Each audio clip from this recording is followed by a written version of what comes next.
they're going to be shooting real bullets at us.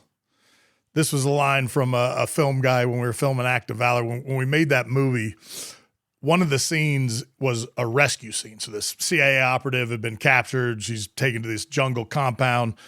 Our team goes in, rescue her from the bad guys, big gunfight. Then we have a huge car chase getting out of the target, and bad guys are chasing us. If you've seen the movie Act of Valor, you know the scene. If you haven't, this is honestly the scene I think that steals the show. As we crash this truck into the water, as we're running away from these bad guys in a big deuce and a half that are following us with machine guns and RPGs and all this stuff, our SWCC drivers, Special Warfare Combatant Crewmen, that's the boat guys that drive SEALs and run combat missions, phenomenal, best small boat drivers, fast boat drivers in the world.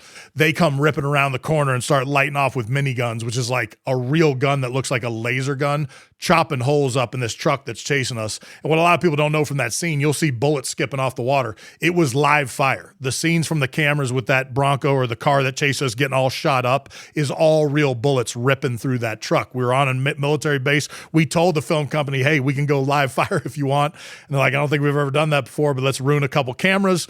And so we lit off with live fire. As we're getting ready to do that scene, we crash this vehicle in. You see us exit the vehicle and then swim out to those boats as they're shooting over the top of us. So we film all that, and we're getting ready to enter the water to do that scene. And this gentleman comes walking up with a camera, and you know those cameras with the big housing you see during like Shark Week for Discovery, you know, the big bubble housing that the camera's meant to go underwater to get all that footage.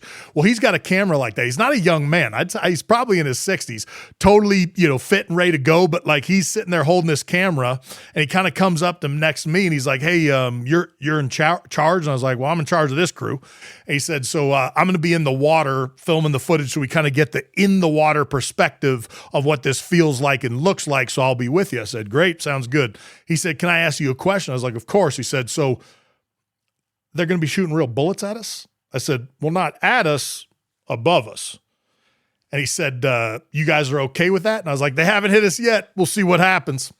So we go out there and film that scene, bullets flying everywhere, brass pouring over the side of the boats, and you'll see from the camera position where he had to be to get those shots. But you have to film every scene multiple times. You don't realize this until you film a movie. Every scene, TV show, I mean, it's take after take after take, nauseating so many times how you need to do it. This one was so expensive with the boats, all this stuff. I think we only did it twice, but we go to do it the second time, and all of us are dry, ready. We're about to get out in the water. And we're looking around, we're like, man, where is that guy? You know, figure he's like reloading that camera, getting ready. And right before they say action, we see this dude across the river with a telephoto lens like this big. He's like, I got all the footage I needed in the first round. He wanted nothing to do with going back out in that water. I tell that story as much as anything because I just enjoyed being part of that experience and watching somebody dip their toe into the water of what we do for a living and recognize this is not for everyone. Hey, if you're enjoying this content, you like the lessons and the way it's presented, please follow, subscribe, drop a like, forward it to somebody else so they can get a hold of it. We want to grow this tribe so this content gets to more eyes and more people. Welcome to the tribe. Ever onward.